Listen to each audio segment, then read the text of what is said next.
আগামী ২৪ ঘণ্টায় দিন ও রাতের তাপমাত্রা অপরিবর্তিত থাকবে বলে জানিয়েছে বাংলাদেশ আবহাওয়া অধিদপ্তর। এই সময়ে কোথাও কোথাও মাঝারি থেকে ঘন কুয়াশা পড়তে পারে বলে জানিয়েছে সংস্থাটি। রোববার বাংলাদেশ আবহাওয়া অধিদপ্তরের আবহাওয়াবিদ ডক্টর মোহাম্মদ বজলুর রশিদের দেওয়া পূর্বাভাসে এই তথ্য জানানো হয়। আবহাওয়া অফিস জানায়, আগামী ২৪ ঘণ্টায় অস্থায়ীভাবে আংশিক মেঘলা আকাশসহ সারা দেশের আবহাওয়া শুষ্ক থাকতে পারে।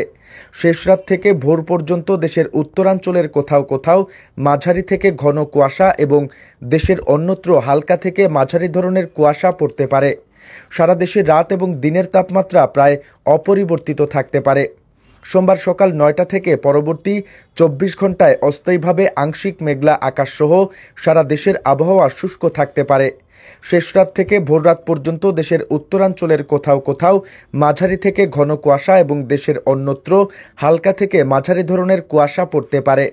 সারা দেশে রাতের তাপমাত্রা সামান্য বৃদ্ধি পেতে পারে এবং দিনের তাপমাত্রা প্রায় অপরিবর্তিত থাকতে পারে।